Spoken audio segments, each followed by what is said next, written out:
ভাগ্যক্রমে আমার বর আমাকে নিয়ে এসেছিল আমার বাবার বাড়ি, না হলে কি ইলিশ মাছের মেলা দেখতে পারতাম। একদম সকাল করেই স্বপ্ন দেখার মতো দেখতে পেলাম অনেকগুলো ইলিশ মাছ। তো হ্যালো এভরিওয়ান, আসসালামু আলাইকুম। সবাই কেমন আছেন? আশা করি সবাই ভালো আছেন। আলহামদুলিল্লাহ, আমিও অনেক ভালো আছি। ঘুম থেকে উঠেই এমন কিছু দেখতে পাওয়া কজনার সৌভাগ্য আছে বলেন? আমি অনেক মাছ দেখলেই কেন জানে হাত দিয়ে ধরে দেখতে ইচ্ছে করে। এতগুলো ইলিশ মাছ একসাথে দেখবো কখনো চিন্তাই করিনি। পাশেই নদী, আর নদীর একদম টাটকা ইলিশ মাছ, ভাবা যায় কতটা সুস্বাদু হবে এই মাছগুলো। আমার এক কাকা মাছগুলো মাপার জন্য বলতেছিল, আমার ছোট ভাইয়া মাছগুলো ওজন করতেছিল। আমি তো খুব আনন্দের সাথে দাঁড়িয়ে থেকে দেখতেছিলাম। বাবুর আব্বু এসেছে মাছ দেখার জন্য। তবে আমার বর যে এত দূর থেকে মাছ নেওয়ার সিদ্ধান্ত নিয়ে ফেলেছে এইটা আমি জানিও না। আমার ভাইকে বলতেছিল মাছগুলো ওজন দিয়ে দেখো কতটুকু হয়, সবগুলো মাছ আমি নেব। তবে এর মধ্যে থেকে একদম ছোট সাইজের যেগুলা, আমরা সেগুলা নেইনি। আমাদের বাসা যেহেতু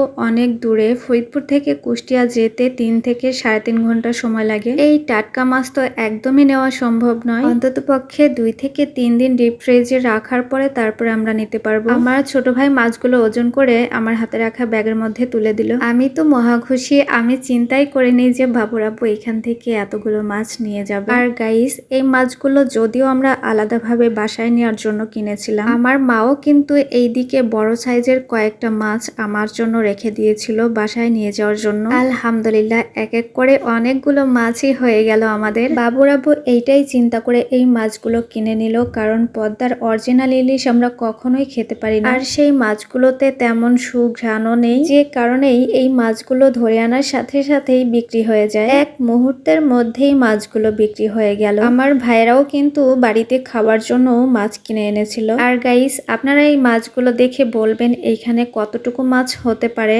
আর এর দাম কত হতে পারে। যদি আপনারা আইডিয়া করতে পারেন তাহলে অবশ্যই কমেন্টস বক্সে কমেন্ট করে যাবেন। আমি বড় একটা পাত্রের মধ্যে এক এক করে মাছগুলো নামিয়ে নিলাম, কারণ মাছগুলোর গায়ে অনেক কাদা লেগে আছে। এই মাছগুলোর অনেক যত্ন করতে হবে, কারণ এই মাছগুলো আমার বাবুর আব্বুর খুবই পছন্দ এবং কি প্রিয় মাছ। এই জন্য এখন আমি এই মাছগুলো একদম ধুয়ে চকচকে করে ডিপ ফ্রিজে ভরে রাখবো। তো গাইজ, মাছগুলো কেনা আমাদের কেমন হয়েছে অবশ্যই জানাবেন। আমরা কিন্তু এই সময়টাতে আমার বাবার বাড়িতে এসেছিলাম পদ্মা নদীর এই টাটকা ইলিশ মাছ খাওয়ার জন্যই। বাবার বাড়ি থেকে মন ভরে ইলিশ মাছ খেয়েও গেলাম, আবার কিনেও নিলাম। কয়েকটা দিন থেকে গেলাম, বেশ আনন্দের সাথে দিনগুলো কাটালাম। আর এইদিকেও দেখছি আমার ছোট ভাইয়ের বউ রান্না করছে ডিমওয়ালা ইলিশ মাছ, মাংস, তারপরে শাক, আরো অনেক কিছু। তো গাইজ, আজকের ভিডিওটা এই পর্যন্তই। যদি ভিডিওটা ভালো লেগে থাকে তাহলে অবশ্যই লাইক, কমেন্ট, শেয়ার দিয়ে পাশে থাকবেন। আমার এই নতুন পেজটিতে সবাই ফলো দিয়ে রাখবেন। যাই হোক, পেট ভরে এখন ভাত খাবো। তো গাইজ, আপনারা সবাই ভালো থাকবেন, সুস্থ থাকবেন, নিরাপদে থাকবেন।